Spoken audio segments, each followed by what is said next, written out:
ब्रह्मा विष्णू महेश प्रसन्न होऊन जालिंदरनाथ महाराजांवरती कृपा करतात. कृपा केल्यानंतर पुढे मोठा इतिहास आहे. जालिंदरनाथांवरती एक काम सोपवतात. कोणतं काम? एक नाथ अडकलेले होते. मग भगवान दत्तात्रयांनी त्यांना सांगितलंय, बघा तुम्हाला आता पुढील कार्य समजून सांगतो. म्हटले काय? म्हटले एकदा असं झालं, ब्रह्मदेव, बघा बरं का आता कानिपनाथांचा जन्म आहे. एकदा ब्रह्मदेव का ज्याने हे जगत निर्माण केलं, पण त्याच्याकडून एक चूक घडली. तशा अनेक चुका घडल्या बरं का ब्रह्मदेवाकडून. आमचे एकनाथ महाराज हरिपाठामध्ये वर्णन करतात काय काय चूक घडली. त्यातल्या 2 चुका हरिपाठामध्ये सांगितल्या. ब्रह्मदेव जगत निर्माता, पण त्याच्याकडून 2 चुका सर्वात मोठ्या घडल्या. पहिली चूक, वेदार्थाचा गोवा कन्या अभिलाष आणि वेदे नाही ऐसे सांगितले. कोणत्या चुका? वेदार्थाचा गोवा, वेदाचा अर्थ त्याच्यामध्ये सगळा गोंधळ घालून दिला ब्रह्मदेवाने. पहिली चूक. म्हटले मग दुसरी चूक कोणती? तर दुसरी चूक आहे कन्या अभिलाष. कन्याचा अभिलाष. ब्रह्मदेवाची कन्या कोण? ब्रह्मदेवाची कन्या म्हणजे सरस्वती. ती ज्या वेळेला जन्माला आली, ती ज्या वेळेला उपवर झाली, ब्रह्मदेवच तिच्यावर मोहित झाला.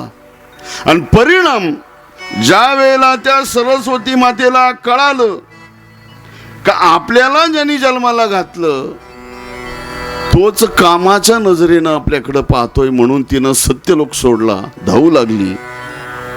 आणि मग तिच्या मागे ब्रह्मदेव. आणि त्या काम भावनेमध्ये ब्रह्मदेवाचं तेज खाली पृथ्वीवरती पडलं. हिमालयाच्या कुशीमध्ये असलेल्या एका हत्तीच्या कानामध्ये ते पडलं. आणि त्याच कानामध्ये, त्याच तेजामध्ये हे जे 9 नारायण होते ना, त्यातल्या प्रबुद्ध नावाच्या नारायणाने सहवास केला. आणि मग भगवत दत्तात्रय सांगतात का त्यांचा अवतार तुम्ही प्रस्थापित करा. म्हटले देवा, तो हत्ती कुठं आहे? आम्हाला कल्पना नाही. ते स्थान कोणतं आहे? आम्हाला कल्पना नाही. तुम्ही आता भगवान शंकरही उपस्थित होते. भगवान शंकर स्वतः घेऊन जालिंदरनाथांना त्या हत्ती, ज्या हिमालयामध्ये हत्ती होता, त्या हत्तीकडे घेऊन गेले. आता गंमत अशी आहे, जसं नवनाथ कथेमध्ये चिंतन आहे तसंच मी तुम्हाला सांगतोय. मला वेळ भेटते 3 ते 5 वाचण्याची. जसं वाचलं तसं तुमच्या पुढे मांडण्याचा प्रयत्न करतोय. कारण आपल्या हिंदू धर्मामध्ये अनेक ग्रंथ आहेत, अनेक कथा आहेत, वेगवेगळ्या प्रकारच्या कथा आहेत, वेगवेगळ्या मार्गाच्या कथा आहेत. त्यापैकी हत्तीची कथा म्हणजे ही नवनाथ ग्रंथामध्ये हिमालयामध्ये सांगितलेली आहे. काही ग्रंथांमध्ये वेगळं ठिकाण सांगितलेलं आहे. पण भगवान शंकराला घेऊन जालिंदरनाथ महाराज त्या हिमालयाच्या त्या क्षेत्री जातात आणि त्या हत्तीचा शोध घेतात. हत्ती ज्या वेळेला बघितला, हत्ती बलदंड शरीराचा, पर्वतासारखा. जालिंदरनाथांवरती कृपा होती. भगवान शंकराने बोट दाखवलं, भगवान शंकर निघून गेले. आता फक्त अग्निदेव, जालिंदरनाथ महाराज. जालिंदरनाथ महाराजांनी सांगितलं अग्निदेवताला, बाबा तुम्ही इथंच थांबा, आता माझ्या परिणाम मी करतो. मला आजपर्यंत गुरुनी जी जी दीक्षा दिली, जी जी विद्या दिली, त्या विद्येच्या माध्यमातून तो उन्मत्त असलेला हत्ती त्या विद्येतून, त्या शस्त्र अस्त्र विद्येतून शांत केला. आणि त्या हत्तीच्या कानाजवळ जाऊन हे प्रबुद्धा बाहेर ये असं म्हटल्यानंतर आदेश असा आवाज दिला आणि त्या कानातून कानिपनाथ भगवान प्रगटली. कानिपनाथ महाराज की झाला गईथ गोळा, झाला गईथ गोळा न बाय बाय नाथांचा मेळा.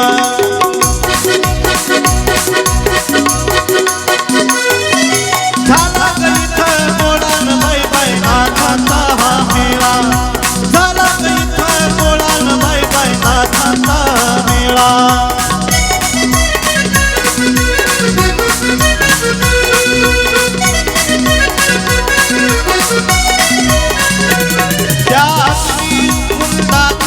जन्मले कानिपनाथ तव हत्तीच्या कानात जन्मले कानिपनाथ.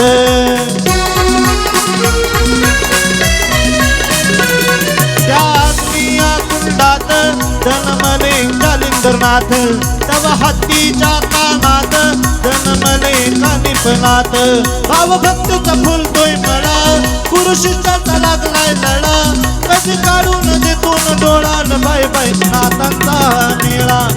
झाला इथ गोळा न बाय बाय नाथांचा मेळा. झाला इथ गोळा न बाय बाय नाथांचा मेळा.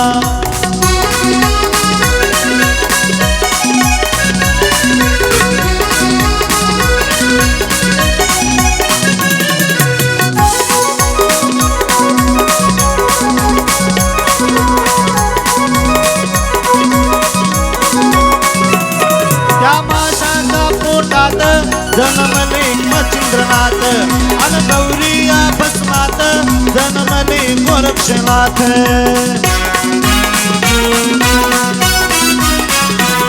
त्या माशाच्या पोटात जन्मले मच्छिंद्रनाथ अन गौरिया भस्मात जन्मले गोरक्षनाथ.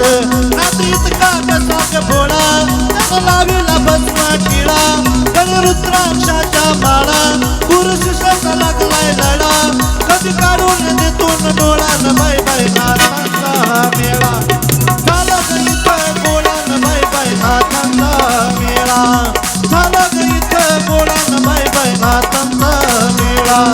नाथांचा मेळा, नाथांचा मेळा, नाथांचा मेळा. ज्या वेळेला कानिपनाथ भगवान कानातून बाहेर आले हे प्रबुद्ध आदेश म्हटल्यानंतर लगेच कानातून बाहेर हत्तीच्या. आणि मग हत्तीच्या कानातून बाहेर आल्यामुळे त्या प्रबुद्ध नारायणाचं नाव काय ठेवलं? कानिपनाथ. मस्तकावरती हात ठेवला, अनुग्रह दिला. पण सर्व विद्या देण्याकरता त्या कानिपनाथाला घेऊन जालिंदरनाथ महाराज बद्रिक आश्रमाला गेले. या नवनाथांचं हेडक्वार्टर म्हणजे काय? बद्रिका आश्रम. तिकडे बघा तुम्ही मच्छिंद्रनाथापासून गोरक्षनाथापासून गोरक्षनाथ अजून म्हणजे त्यांचा अवतार केल्यापासून अजून तप करतायत. त्यांना आपल्याला इकडे आणायचं आहेत. अजून त्यांचे 12 वर्ष बद्रिका आश्रमामध्येच तप करण्यामध्ये आहेत. आता पुढे येईल ती कथा.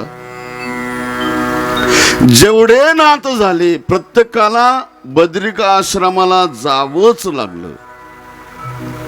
मस्तकावरती कानिपनाथाचा हात ठेवला, अनुग्रह दिला आणि जालिंदरनाथ महाराज कानिपनाथांना घेऊन बद्री आश्रमाला गेले. तिथे गेल्यानंतर 6 महिन्याच्या कालावधीमध्ये सर्व विद्या, शस्त्र विद्या, तंत्र मंत्र सर्व विद्या जालिंदरनाथ महाराजांनी कानिपनाथ महाराजांना दिल्या. पण त्याच्यामध्ये शाबरी विद्या, जसं मच्छिंद्रनाथ महाराज सप्तशृंगी गडावर येतात, मार्कंडे पर्वतावर नाग अश्वत्थ आणि त्याला पाणी घालून, पाणी कोणतं पहिल्या दिवशी सांगितलं ना मी, अंजनी पर्वतावर जायचं. तिथं 100 कुंड आहेत. जाताना ते वाळलेला वेल तोडायचा, प्रत्येक कुंडामध्ये टाकत टाकत जायचं येताना ज्या कुंडातला वेल ताजा तवाना दिसेल त्याच्यामध्ये स्नान करायचं, पाणी प्यायचं आणि त्यातलंच पाणी काचेच्या भांड्यामध्ये कुपीमध्ये घेऊन पुन्हा मार्तंड पर्वतावर यायचं, त्या झाडाला वतायचं. आणि मग त्या झाडावर असलेली देवता एक दिवस झाला का एक देव प्रसन्न होतो. अशी विद्या कानिपनाथांना द्यायची होती, जालिंदरनाथांना करायची होती. पण हे सर्व मला प्राप्त झालं, माझ्या शिष्यालाही प्राप्त व्हावं असा भाव मनात धरून जालिंदरनाथ महाराजांनी त्या देवतांना आवाहन केलं.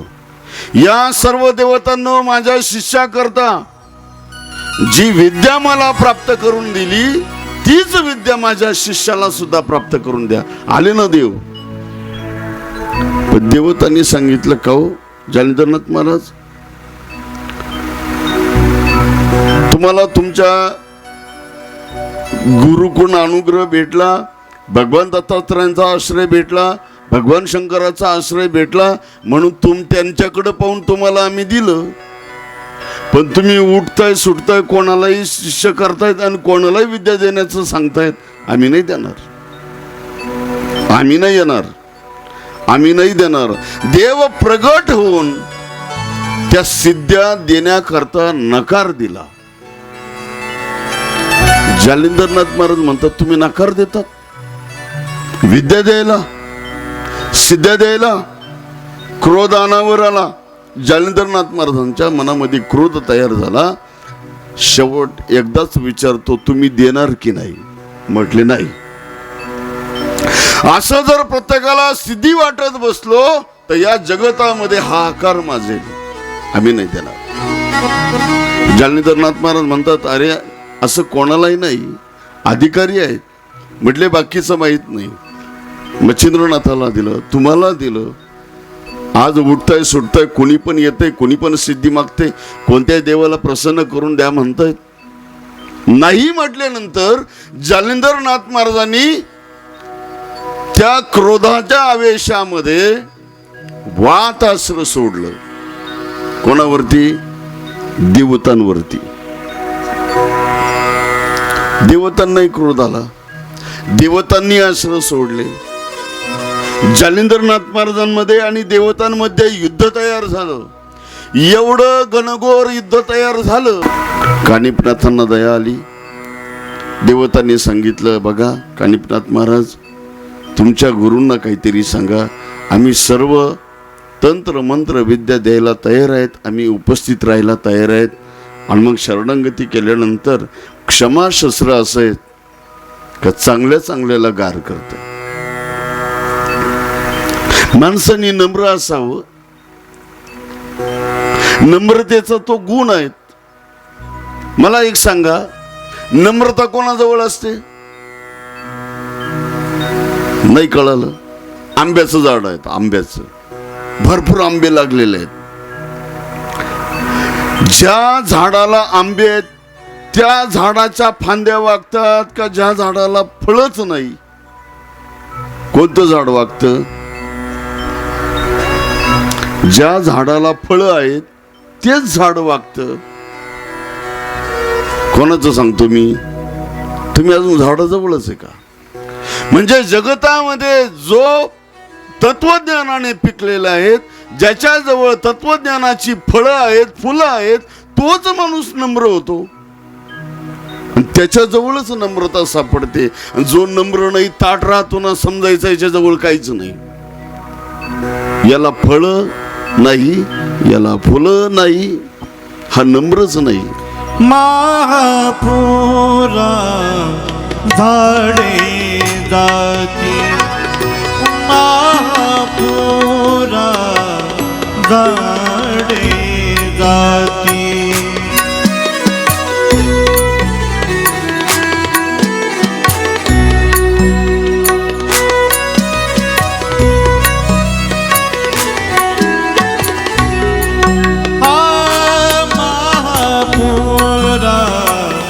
झाडे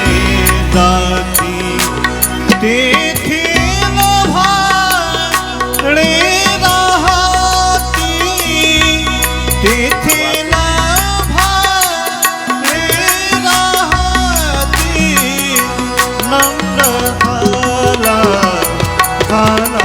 भूत नम्र झाला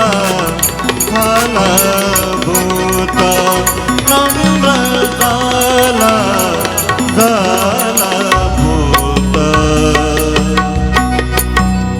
योगेश महाराजांनी अतिशय समर्पक प्रमाण दिलं. काय?